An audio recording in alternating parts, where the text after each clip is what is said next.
Olá, amigos, olá, amigas. Aqui é o Luiz Felipe Chateaubriand e nós estamos aqui para falar hoje sobre Ricardo Perrone. O pessoal costuma chamar ele de Rica Perrone, mas eu não tenho intimidade, então vou chamá-lo de Ricardo Perrone. Né?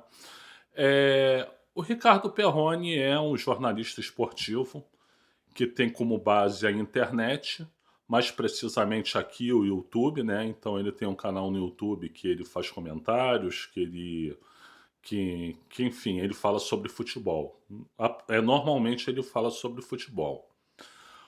Bom, Ricardo Perrone, eu poderia falar aqui sobre como você estragou a relação do Edmundo com o Romário, né?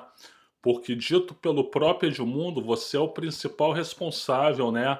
Fazendo um trabalho de leve e trás, né? É, pelo fato de Edmundo e Romário terem rompido, né?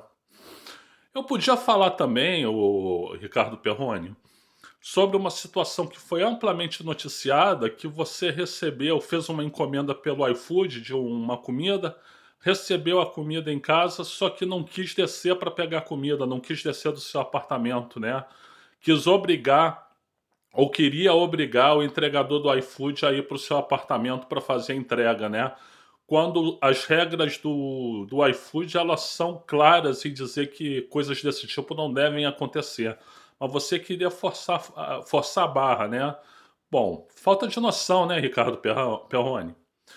Bom, eu podia falar sobre isso também, podia me estender sobre esse assunto, mas o que eu quero falar mesmo é outra coisa.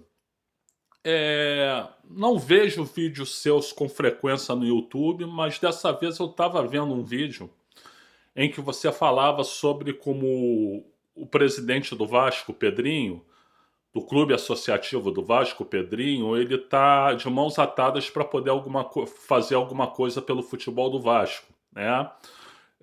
Porque na verdade quem manda no futebol do Vasco é a SAF, né? A Sociedade Anônima de Futebol, a 777 Partners, né? E o Pedrinho ele não tem poder de alçada, poder de decisão sobre o futebol do Vasco. E você estava comentando isso, inclusive eu estava achando o seu comentário bastante interessante, né? Aí de repente você me entra com uma história de que tudo que está na mão da iniciativa privada funciona melhor do que associativo e funciona melhor do que público. Bom, em primeiro lugar, Ricardo Perrone, você já mora há alguns anos aqui no Rio de Janeiro, você é oriundo de São Paulo, mas já mora há alguns anos no Rio de Janeiro. Você já ouviu falar da SEDAI, né? E você já ouviu falar que a SEDAI foi privatizada e assumiu uma concessionária chamada Águas do Rio? Se você mora no Rio mesmo, de verdade, de corpo e alma, né? Você deve saber que o serviço da Águas do Rio é uma porcaria, né? Uma empresa privada que presta um serviço, uma porcaria. O serviço da SEDAI ele não era lá grande coisa também, mas era muito melhor do que o serviço de Águas do Rio. E a SEDAI era pública, a Águas do Rio é privada. Então isso desmente o teu argumento, pelo menos nesse caso, né? Você sabia também que alguns países da Europa, né, os países mais desenvolvidos da Europa que tinham privatizado organizações públicas, eles estão reestatizando? Por que será? Isso acontece, inclusive, na própria Inglaterra, da Margaret Thatcher, né? Da odiosa Margaret Thatcher, né? Mas que para você deve ser uma espécie de ídolo. Então, é um movimento que está acontecendo. Por que será? E outra coisa, quando um serviço público ele é tocado por uma empresa privada, obviamente essa empresa privada quer ter lucro. Quem é que paga o lucro dessa empresa privada? Quem é que remunera esse lucro? Somos nós, os contribuintes, né? E quando a organização é pública, né?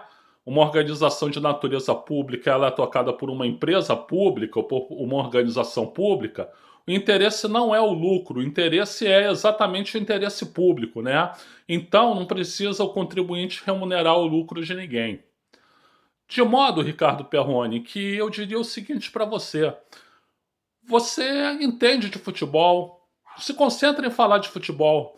É óbvio que você não é um top de linha para falar de futebol, você não é um Juca Kfouri, você não é um Paulo Vinícius Coelho, você não é um Mauro César Pereira, né? Mas você fala direitinho sobre futebol de vez em quando. Se concentra nisso, viu? Um abraço.